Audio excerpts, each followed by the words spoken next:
del cumplimiento de obligaciones. En este caso, bueno, pues son obligaciones fiscales.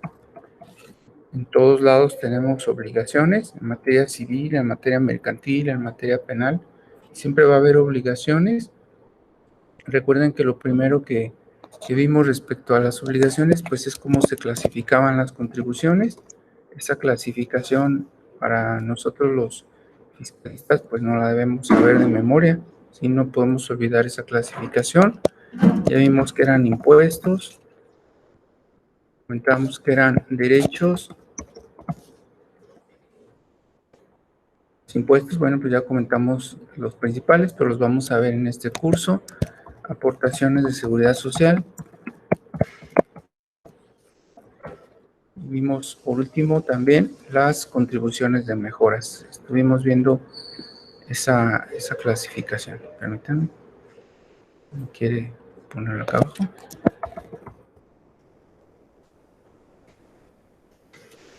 Bueno, estuvimos viendo esa parte de la clasificación.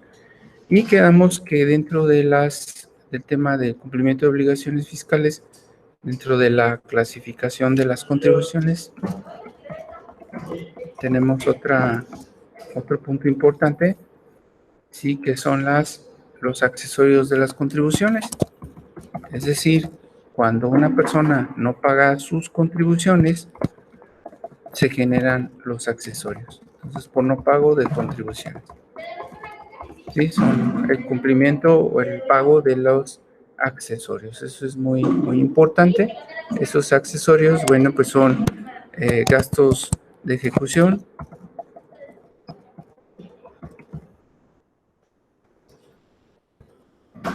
Tenemos también las multas, que es otro de los puntos. Bueno, los recargos. Tenemos multas. Son los principales accesorios que nosotros manejamos. ¿Todo por qué? Pues por no pagar las contribuciones en el tiempo y en el momento previamente establecido, ¿sí? Y si ya vimos también respecto al cumplimiento de obligaciones, bueno, pues quién era la autoridad o autoridades que aplicaban las normas. Ya los hemos reiterado, yo espero que ya se lo sepan también de memoria, porque la aplican a nivel México, pues a nivel federal, estatal y municipal. ¿Quiénes son esas personas que las aplican? Bueno, pues son las autoridades fiscales, estatal y municipal, ¿sí? Entonces ellos son los que aplican las disposiciones fiscales. Ya se deben saber también quiénes son las autoridades, porque ya lo hemos puesto en diferentes materiales. Sí, vimos el SAT, vimos finanzas, vimos los municipios, sí, a nivel federal, entonces está el SAT, está el IMSS, está el Infonavit, que son los que aplican las normas tributarias a nivel federal. Y tenemos también a nivel estatal, ya lo comentamos, que es finanzas del Estado.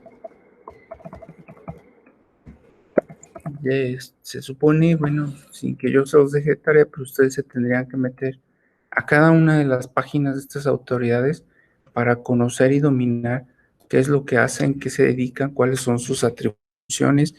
Se supone que en sus ratos libres que tuvieran, tendrían que estar revisando a estas autoridades. Todo lo que es su organización, su normatividad, es muchísima información que hay que leer. Y a nivel municipal, pues tenemos las tesorerías. ¿Sí? Ellas son las que aplican las normas tributarias, son las que van a revisar a las personas denominadas contribuyentes, ¿sí? Entonces, esas autoridades tienen que ver con el contribuyente. El contribuyente, pues, va a ser la persona obligada a pagar contribuciones. Y estamos analizando la última sesión, cuándo lo debe hacer. Sí, ya les había comentado que cuando realice el hecho generador, así se le llama la doctrina, o la doctrina lo llama cuando realice el hecho generador. El hecho generador, bueno, pues es una conducta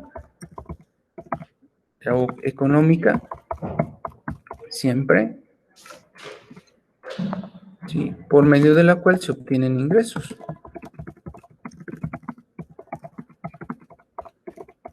Desde un peso, ¿sí?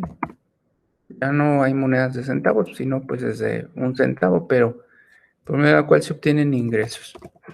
Entonces, desde el momento en que ese contribuyente, ¿sí?, aquí, bueno, persona lo voy a poner, desde el momento en que esa persona, ese contribuyente, se vea sujeto a un ingreso, entonces va a tener que cumplir con las obligaciones. Ya lo quedamos, el contribuyente tiene dos tipos de obligaciones. Tiene una obligación de fondo y tiene obligaciones de forma. Y la obligación de forma, pues, de fondo, perdón, pues es el pago. Esa es la obligación del contribuyente, es la obligación más importante. Esta obligación es la que normalmente no hacemos, no cumplimos. Y al no cumplir esa obligación, bueno, pues se van a generar, ¿qué?, las consecuencias. ¿Cuáles son esas consecuencias? Pues el crédito fiscal más los accesorios. Esa va a ser la consecuencia cuando una persona no realiza el pago. Pero bueno, las consecuencias las vamos a ver en otra unidad más adelante. Sí, ahorita no, ya las iba a empezar a notar, pero recuerde que las vamos a ver más adelante. Entonces, lo normal es que cumpla, que pague cuando realice el hecho generador, es decir, cuando despliegue una conducta económica por medio de la cual esa persona, si ese contribuyente, sí que lo puse acá, esté obligado a cumplir con esas obligaciones. Recuerden, el contribuyente, bueno, pues lo sobreentiendo, pero a lo mejor ustedes no, va a ser una persona física o moral. Esa persona física o moral, pues va a ser el contribuyente quien va a tener esas obligaciones. De fondo, bueno, pues es el pago. De forma, bueno, pues las obligaciones de forma a la que está obligado un contribuyente, bueno, pues va a ser principalmente inscribirse, es la principal, llevar contabilidad,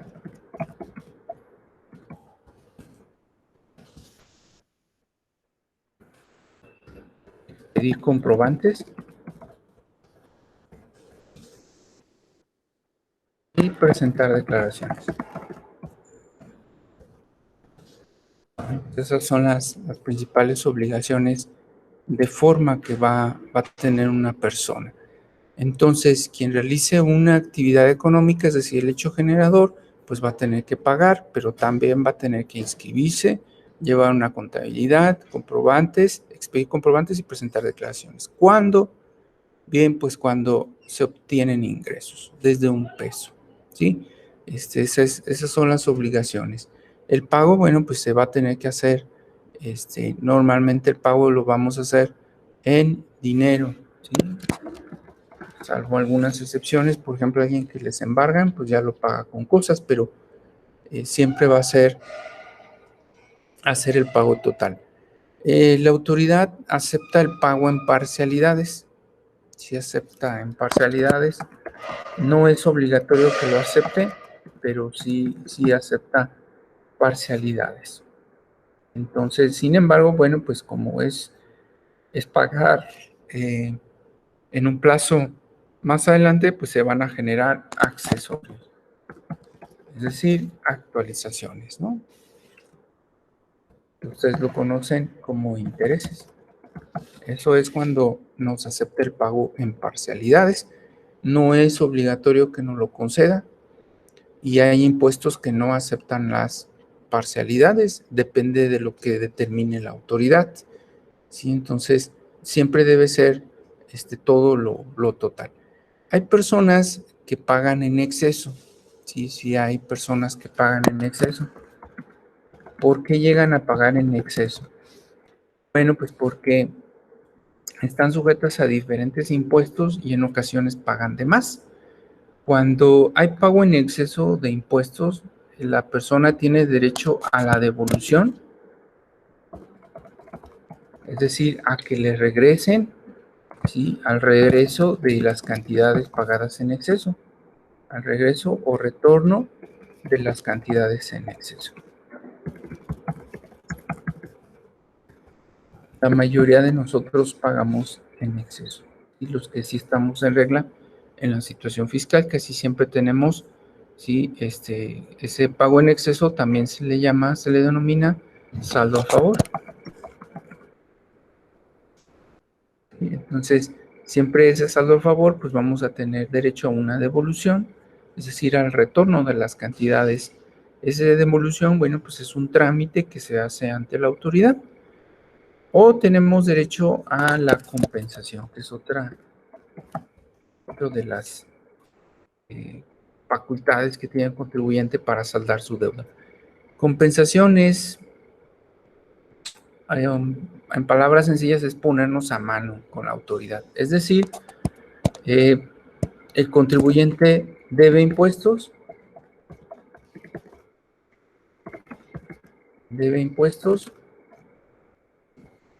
y a la vez tiene saldo a favor.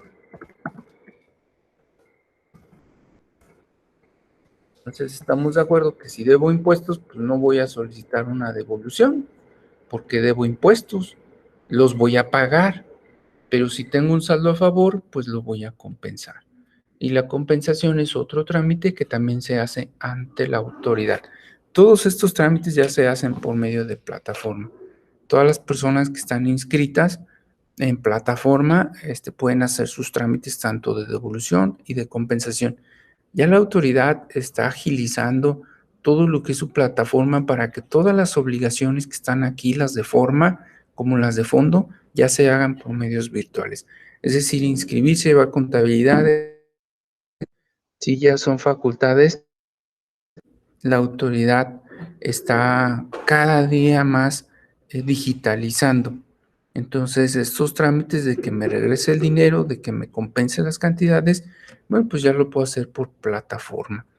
Y pues para cumplir con mis obligaciones, ya les había comentado, siempre hay que tener un contador, ¿verdad? Un contador público.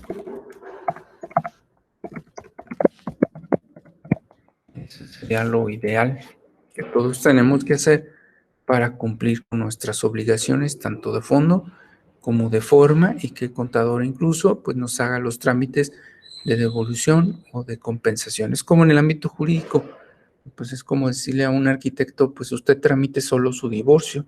Ustedes van a decir, no, pues es que no puede. Pues igual de la misma manera, si nosotros tenemos un trámite fiscal, bueno, pues tenemos que acudir al especialista para que este especialista nos apoye con la elaboración y cumplimiento de nuestras obligaciones en materia tributaria, ¿sí? En ocasiones van a encontrar ustedes que las obligaciones en materia de cumplimiento están a cargo de un tercero. Entonces, en obligaciones un tercero las tiene.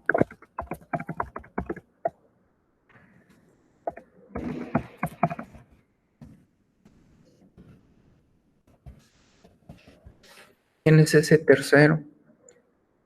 Puede ser se le llama responsable solidario.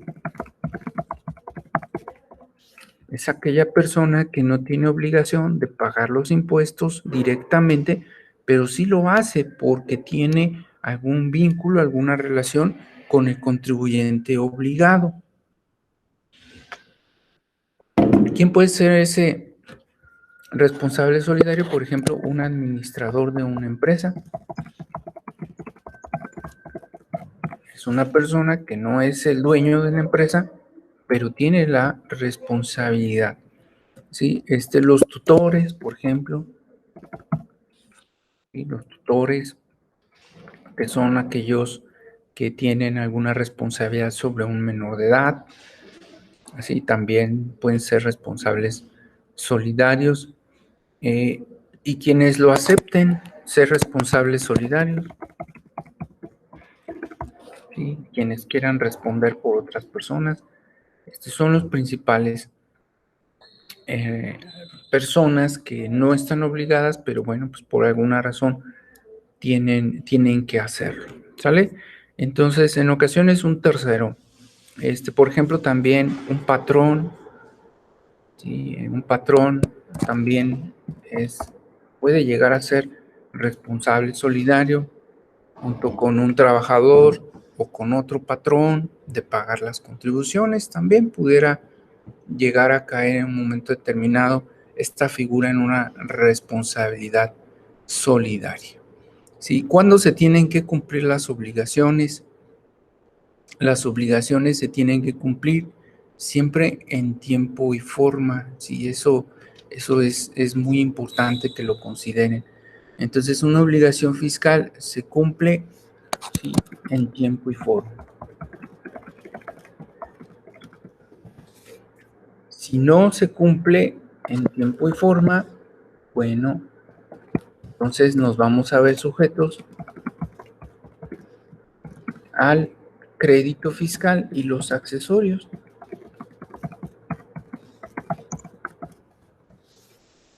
Entonces, si no se cumple en tiempo y forma, entonces toda obligación, como cualquier otra obligación, no solo la fiscal, todas las obligaciones se tienen que cumplir en tiempo y forma. Ustedes, por ejemplo, como estudiantes, pues tienen obligaciones, que son las de estudiar, asistir a sus clases, hacer la tarea, y se tienen que cumplir en tiempo y forma. Y si no se cumple una obligación en tiempo y forma, pues va a tener una consecuencia. En el caso, por ejemplo, de un estudiante, pues la consecuencia va a ser que no va a aprender o que va a reprobar el curso, o las dos, ¿sí? Y así sucesivamente en cualquier ámbito legal, por ejemplo, en materia familiar, también si no se pagan los alimentos, no se cubren los alimentos a un menor o a menores de edad, pues también va a haber una consecuencia que incluso es delito. Entonces, no solamente el incumplimiento va a generar un crédito fiscal, sino también va a generar un delito. Igual que en materia familiar, ¿sí? Entonces también, entonces no, bueno, vamos a poner igual un delito, ¿sí? Entonces, siempre considérenlo, cualquier obligación se tiene que cumplir en tiempo y forma. Si no, pues va a haber una consecuencia jurídica, ¿sí? Va a haber una consecuencia de derecho. Toda acción va a tener una reacción, toda acción va a tener entonces una consecuencia. Si la acción fue positiva, pues va a tener algo positivo. Si la acción fue negativa, bueno, pues va a tener una consecuencia de carácter legal que va a repercutir en la persona. Los individuos normalmente buscamos cómo no cumplir con nuestras obligaciones. No lo sé por qué tenemos esa naturaleza negativa.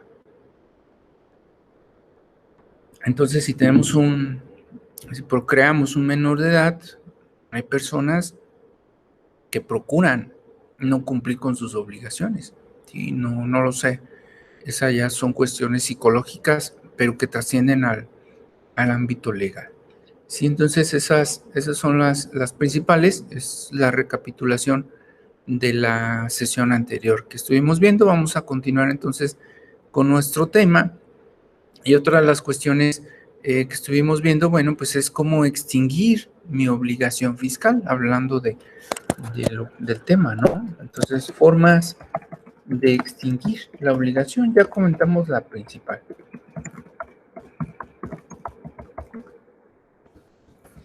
¿Sí? Entonces, la principal que ya comentamos, pues es el pago.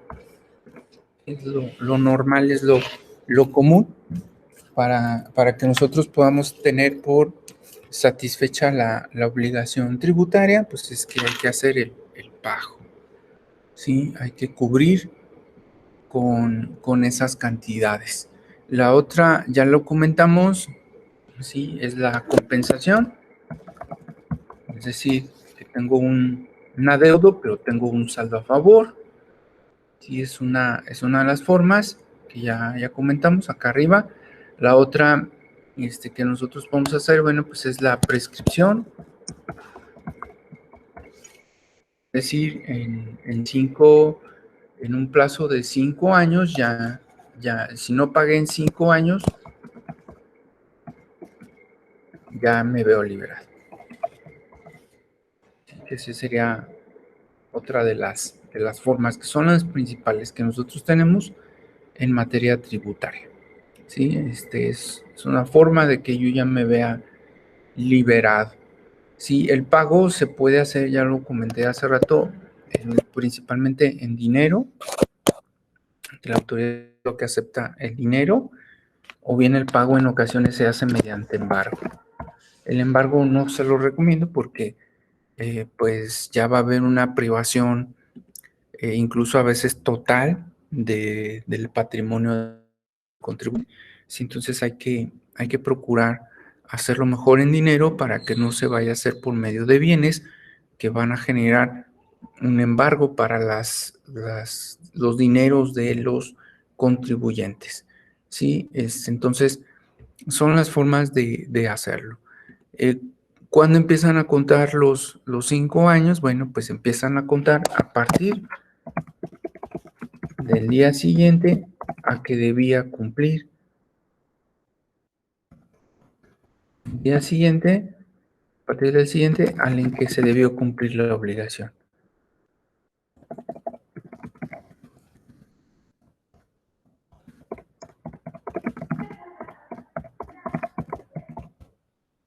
¿Sí? Si la autoridad me revisa en esos 5 años, bueno, pues eso ya no va a tener efectos los 5 años, ¿sí? Entonces, 5 años sin que yo pague y sin que la autoridad me moleste, ¿sí? Es lo que tiene que ocurrir. Después de ese plazo, bueno, pues ya me voy a liberar de la obligación. Lo normal es que lo hagamos mediante el pago, ¿sí? Con las cantidades de dinero correspondientes al cumplimiento de las obligaciones. Sí, no sé si hasta aquí tengan alguna duda. Ninguna. No, doctor, gracias. Bueno, vamos a continuar entonces. Sí, entonces, ya que yo conozco sobre el cumplimiento de las obligaciones, sobre las obligaciones que tengo, bueno, pues es importante que entonces para una persona, para poder cumplir con esas obligaciones, bueno, pues lo primerito que tiene que hacer esa persona, sí, bueno, pues es darse de alta, ¿no? Como lo comentamos hace un rato, sí, entonces el inicio o de inicio una persona se debe dar de alta. Ese es el primer paso. Eso es el primer paso para cumplir con mis obligaciones, ¿sí? Darme de alta, es decir, estar inscrito, ¿sí? Si yo soy trabajador, normalmente son los patrones. Entonces, quien se inscribe es un trámite personal. Un trámite personal. Sin embargo, los patrones en ocasiones llegan a ser el alta.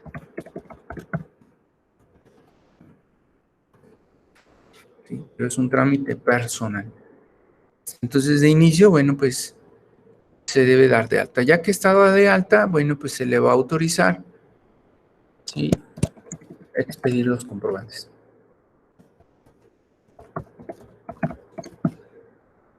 Comprobantes fiscales digitales. Entonces, muchos de nosotros a veces estamos dados de alta, pero no expedimos los comprobantes. ¿Cuándo se expide un comprobante? Ustedes piensan que es cuando me lo piden. No, un comprobante se debe expedir cuando se obtenga un ingreso. Se obtenga un ingreso, o bien puede ser cuando se transmita un bien, porque a lo mejor ustedes saben que hay empresas que venden pero todavía no les pagan, pero ya entregan las cosas. Entonces, cuando se transmita un bien o se presta un servicio.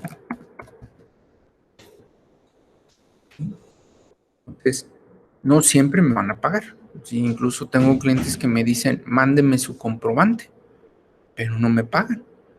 Sí, entonces, esa sería la cuestión. Y ese comprobante, pues, va a tener que ser expedido y esperar el pago. Si no pagan en un momento determinado y yo presté el servicio, ese comprobante me va a servir incluso para demandar en la vía mercantil, ¿sí? Para acreditar que se realizó. Lo lógico, tengo que comprobarlo con otras cosas, pero el comprobante me va a servir para comprobar que se realizó que se entregó los bienes o se prestaron los servicios.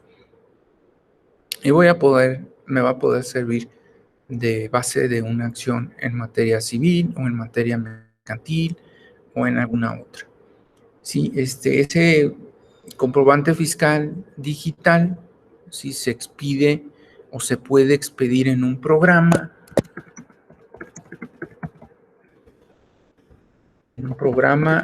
o bien o por medio de la plataforma de la autoridad.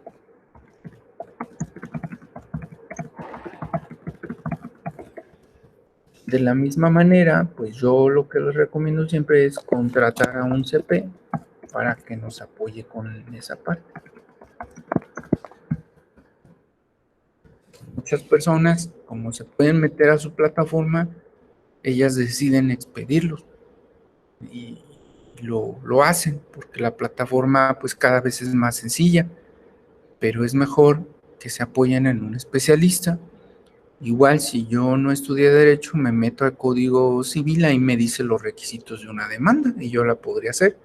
Pero bueno, pues no es lo mismo, ¿sí? Entonces hay que contratar a un especialista, es lo que yo recomiendo, ¿sale? Entonces voy a expedir esos documentos digitales y lo voy a hacer principalmente por medio de un CP. Esos comprobantes digitales los tengo que conservar, ¿sí? Hay que conservarlos por 5 años. Tengo que guardar por 5 años. Yo incluso tengo conservada información desde hace muchísimos años. Sí, les estoy hablando de que yo sigo conservando información de hace unos 19, 20 años. Sí, aún la tengo conservada. La obligación nada más es por 5, pero en materia mercantil nos obliga a 10 si somos comerciantes. Mercantil nos obliga a 10 años.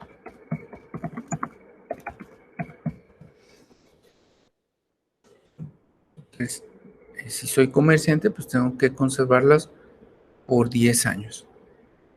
No solamente hay que conservar los CFDIs o los comprobantes, también hay que conservar por los mismos 5 años o los mismos 10 contratos. Si fuera una empresa, pues las actas, nóminas, recibos. Tengo que conservar en sí toda la documentación relacionada con los comprobantes.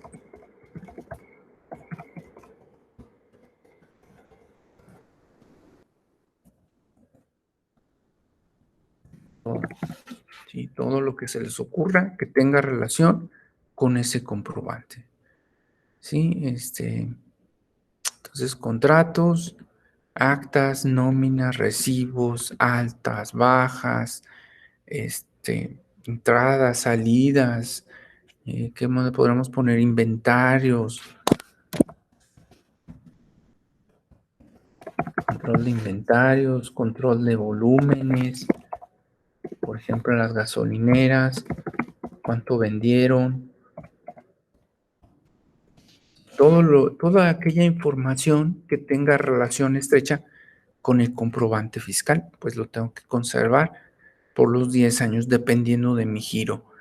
En algunas ocasiones, pues hasta fotografías, todo lo que tenga que ver con esa parte de cumplimiento de las obligaciones. ¿De acuerdo? Entonces es necesario que el contribuyente, ¿sí?, conserve toda esa información, la tenga bien relacionada.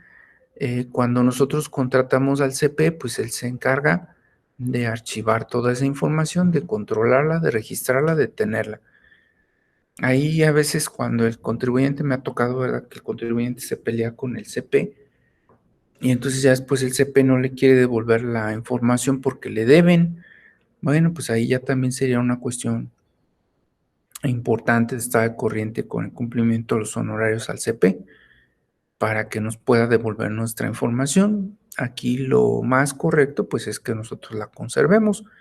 Las disposiciones fiscales nos dicen que la información contable debe estar en el domicilio fiscal, entonces conservarla por 5 años en el domicilio fiscal. Si yo soy un trabajador, el patrón medio de alta, pues normalmente me debe haber dado de alta con mi domicilio que le proporcioné. Entonces, en ese domicilio debería de estar toda esa información. Entonces, si la tiene el CP, pues hay que estársela pidiendo, de preferencia, bueno, pues cada año decirle que no la entregue si es que la tiene. Ya con los medios electrónicos esa información consta en las plataformas, en internet, en la plataforma de la autoridad o en archivos electrónicos, pues igual de la misma manera que nos vaya enviando los archivos electrónicos y nosotros los vamos conservando. Y para ello, bueno, pues tenemos que tener contratado un servicio de nube. Yo tengo un servicio de la nube y no es caro. Ese servicio de la nube pues implica que yo le pague a una compañía electrónica para que me resguarde mis archivos. Por ese servicio en la nube pago 17 pesos mensuales y me dan 50 gigas. Y ahí pues yo guardo mi información importante, entonces la tengo que conservar y es como una renta, es un arrendamiento de un espacio virtual en donde yo guardo mi información. Los gastos de mi nube o los gastos operativos de tener mi nube pues son deducibles de impuestos, los puedo deducir. Entonces yo obtengo la factura de la nube y pues me es deducible, no en todos los regímenes fiscales, pero sí en la mayoría, ¿sale? Entonces siempre hay que conservar todo eso. Entonces, ya que hablamos de ese tema, bueno, pues el cumplimiento de obligaciones, pues nos va, o una de las obligaciones que nosotros vamos a tener, pues va a ser la de llevar contabilidad. Esa es una obligación muy importante.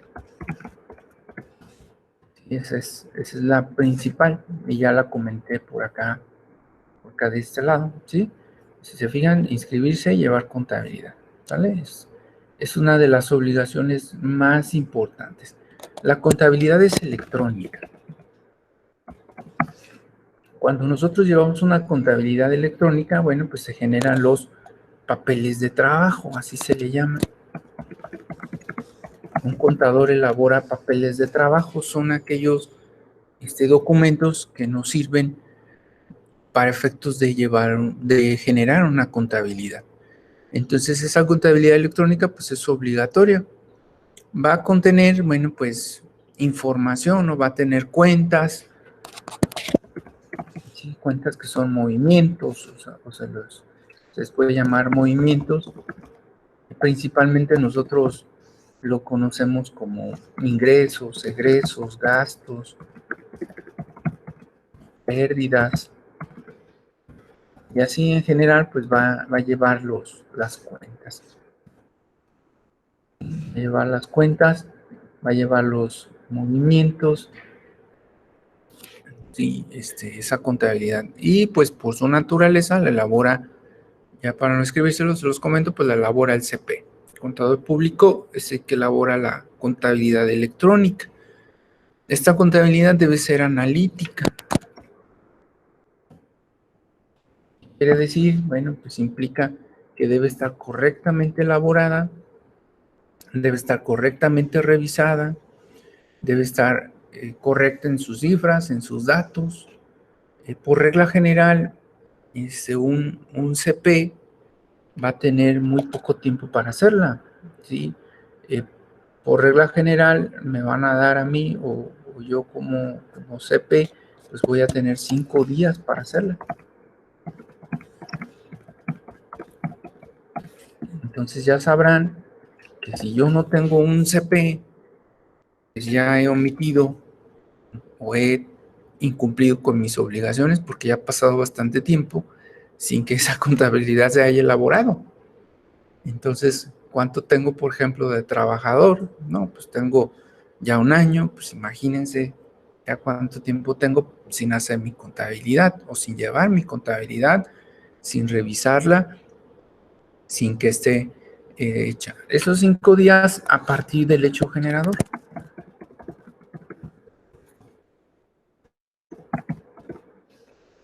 ¿Sí? Malamente, algunos clientes la hacen hasta que los descubren. Y otros dicen, pues mientras no me descubran, yo no llevo la contabilidad. No me descubran que estoy obteniendo ingresos. Pero bueno, pues eso va a generar consecuencias muy negativas para los contribuyentes, ¿sí? Pues yo no se los recomiendo. Sí hay que hacerla. Sí, esa contabilidad electrónica debe tener una, ¿cómo lo podríamos llamar? Una relación. Debe contener una relación entre los ingresos, ¿sí? Y los documentos.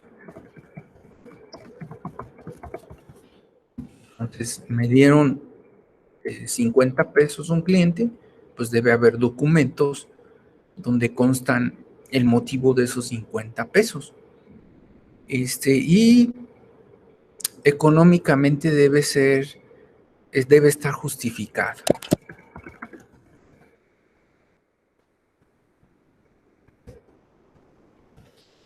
Debe estar justificado económicamente. Ejemplo, imagínense que yo tengo una casa que vale 1,000,000 de pesos y yo la vendo en 800,000 pesos. Lógico que le estoy perdiendo 200,000. A la autoridad no le va a agradar esa parte. Me va a decir, es que la venta de la casa no está justificado económicamente. Entonces, de entrada me va a decir que mi acto jurídico no tiene validez, ya que yo estoy perdiendo dinero. Entonces tendría que tener justificado documentalmente el por qué estoy perdiendo ese dinero, las razones por las cuales lo estoy haciendo, no solo verbal, sino documentalmente. Entonces toda operación debe tener una justificación económica, ¿sí? Y debe estar todo bien identificado, bien relacionado, el dinero con documentos, con pruebas. Ustedes lo conocen, ¿sí? Económicamente con elementos de prueba.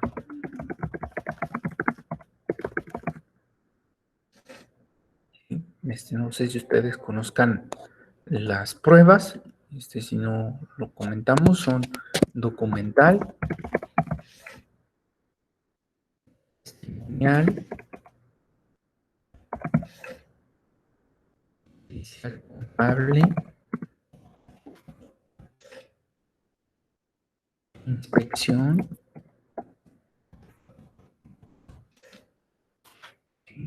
profesional. Entonces, toda la operación que yo haga en materia tributaria debe estar relacionada con un documento, debe estar justificada económicamente y soportada con elementos de prueba. Si no está soportado, la autoridad me va a echar abajo mi contabilidad, me va a echar abajo mis comprobantes, me va a echar abajo mi operación, ¿sí? Entonces es muy delicado entonces que yo incumpla con mis obligaciones, ya que me voy a ver sujeto, bueno, pues ampliamente a consecuencias negativas, ¿sí?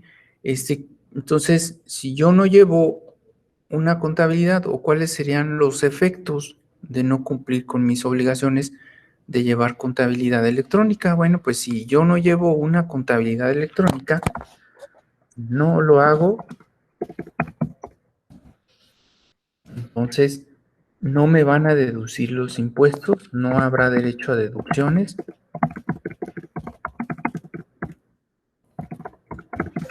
Es decir, no se me tomarán en cuenta mis gastos. Si yo me gasté mucho dinero para ese negocio, no me lo van a tomar en cuenta. En lugar de ser 5 años, hace rato les hablé de 5 años, serán 10 años para que la autoridad me revise, 10 años para que la autoridad me sancione, para que la autoridad emita crédito y accesorios.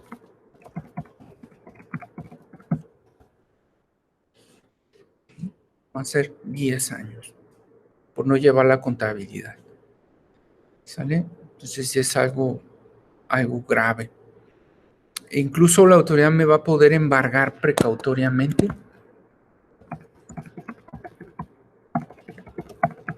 ¿Qué me embarga normalmente de manera precautoria? Mis cuentas bancarias.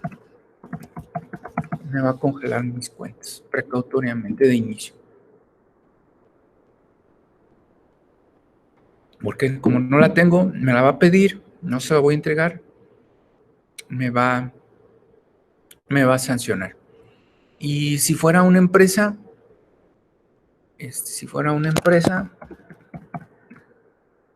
al administrador se le va a poder embargar en sus cosas personales. Al administrador se le podrá embargar. No solo a la empresa, también al administrador. ¿Por qué? Porque ya comentamos hace rato que es responsable solidario. ¿Sí? Entonces, si no realizo la contabilidad, no la llevo, bueno, pues ya ven ustedes, tiene consecuencias. ¿Sí? Tiene consecuencias muy negativas. Entonces, pues hay que hacerlo.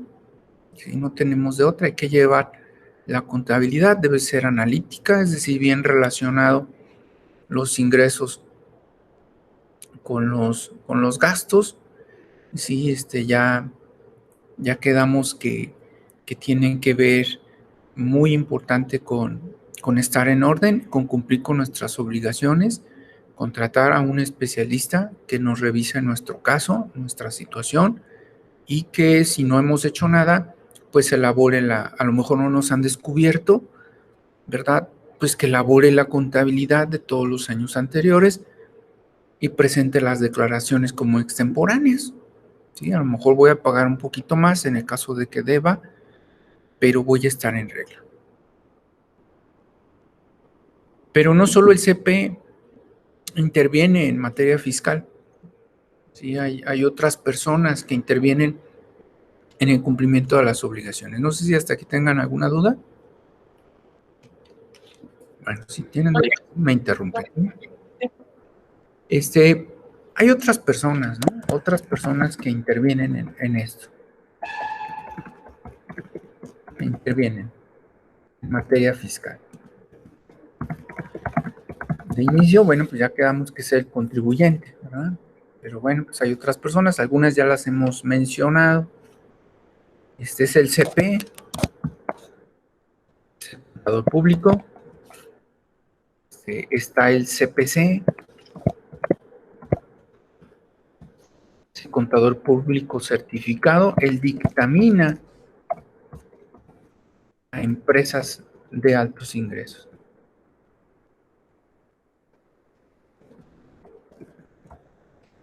¿Sí? Entonces, el CP, el CPC. Tenemos otro profesionista que son los licenciados en negocios o relaciones internacionales. Son licenciados en relaciones internacionales. Son los RI. Son también los licenciados en negocios internacionales o licenciados en negocios internacionales. Sí, ellos normalmente hacen el trámite de importación de mercancías de comercio exterior. Entonces tramitan importaciones, elaboran los denominados pedimentos aduanales, pedimentos de importación.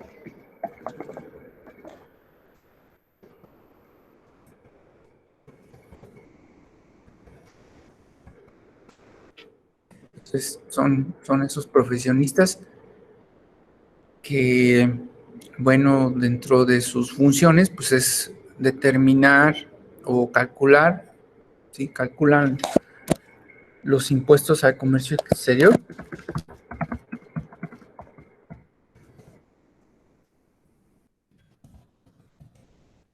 Los CP son o calculan los impuestos en México, ¿sí? Calculan todo tipo de impuestos. El término correcto es determinan impuestos, ¿sí? Bueno, federales, estatales, incluso a veces municipales. Así como en materia jurídica, bueno, pues hay abogados penalistas, hay abogados civilistas, hay abogados mercantilistas. Pues así, si se fijan, bueno, pues hay profesionistas en el ámbito fiscal que realizan diferentes actividades, pero otras de las personas que intervienen también, bueno, pues son los notarios públicos.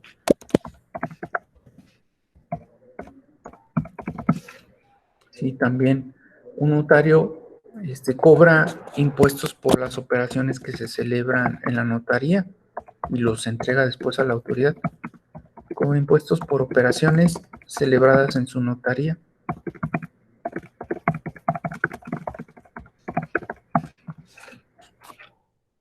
Sí, ¿saben qué también hace el notario? También verifica que no haya operaciones operaciones con recursos de procedencia ilícita. Verifica que las operaciones sean o no deriven de recursos de procedencia ilícita. Ustedes lo conocen como lavado de dinero. No, verifican que no haya lavado de dinero.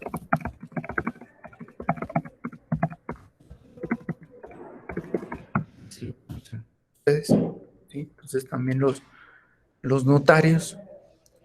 Sí, me faltó aquí antes arriba, estos LRI o LNI, en ocasiones ellos hacen un trámite ante las autoridades y les otorgan un permiso para ser agentes aduanales.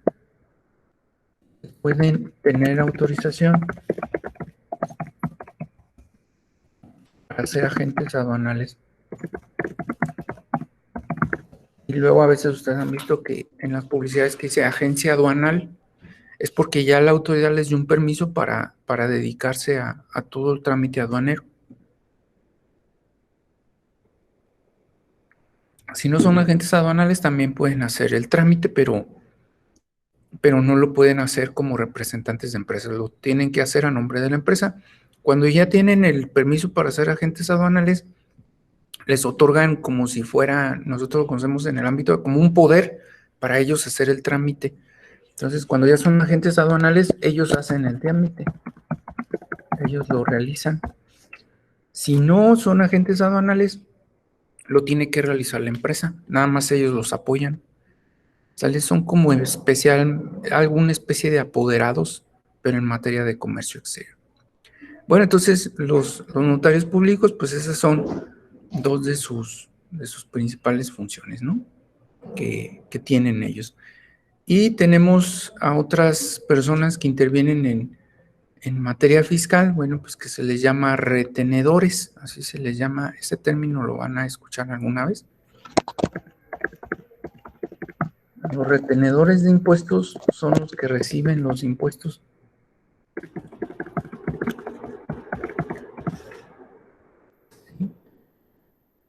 Son retenedores de impuestos. Son aquellas personas que reciben el impuesto para luego entregarlo al fisco.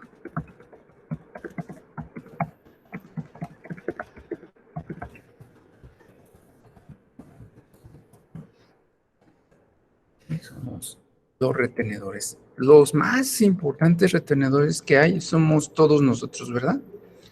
Principalmente las tiendas departamentales, ¿no? Principalmente todas las tiendas, ¿no? Que compran o venden. Todo negocio o tienda. Entonces, por ejemplo, si nosotros vamos ahorita y compramos una televisión, esa tienda se va a quedar con el impuesto al valor agregado para después entregárselo a la autoridad. ¿Sí? Entonces, esas tiendas, bueno, pues son retenedoras de impuestos. ¿Sí? Es otra figura que existe en materia fiscal y es muy importante, recauda bastante. A lo mejor hay personas que ni siquiera están dadas de alta, no llevan contabilidad, presentan declaraciones, pero sí pagan impuestos cuando van a comprar a una tienda, a algún establecimiento, le retienen ese impuesto y después lo entrega la autoridad, ¿sí? Entonces, es algo muy interesante. Y la mayoría, les digo, somos retenedores. Cuando expedimos un comprobante fiscal, casi siempre tiene un apartado que se llama impuestos retenidos. Es decir, son impuestos con los que se queda la otra persona, no la autoridad, sino la otra persona, y que después entrega a la autoridad hacendaria. Es una situación muy rara, es decir, todos trabajamos para el fisco. Le hacemos su chamba, cobramos impuestos y luego se los llevamos a la autoridad. Si no le llevamos esos impuestos, nos va a fincar un crédito fiscal. Sí hay personas, desafortunadamente, que se quedan con esos impuestos y no se los entregan a la autoridad, ¿eh? Es alguna situación muy grave, pero sí llega a pasar. Retienen y retienen y retienen impuestos y se los quedan, ¿sale? Y no los pagan y después la autoridad los tiene que ir a molestar para cobrarles. Es una conducta negativa, pero se da. ¿Y por qué se da? Porque, pues, por ejemplo, conozco empresas que retienen de impuestos a veces hasta 500,000 pesos retienen de impuestos. Pues imagínense, la tentación es muy fuerte de entregárselos a la autoridad y mejor se los quedan, ¿verdad? Entonces, bueno, pues son situaciones negativas, pero bueno, pues se pueden dar. Vamos a pasar a otro punto que son las declaraciones fiscales.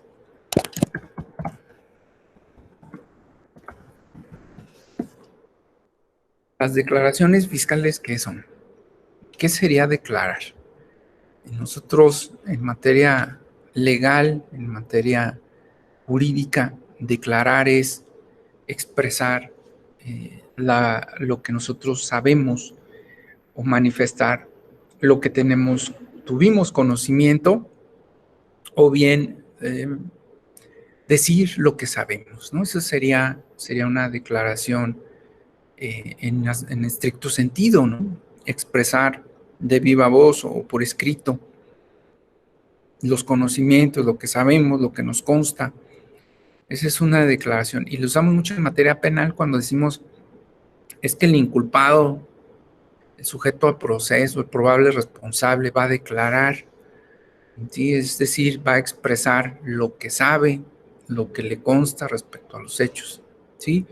Entonces, ¿qué es una declaración fiscal? Pues una declaración fiscal implica, ¿sí?, expresarle a la autoridad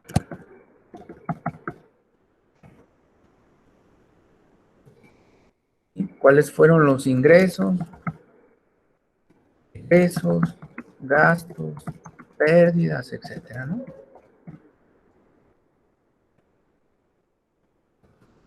¿Sí? Y en consecuencia,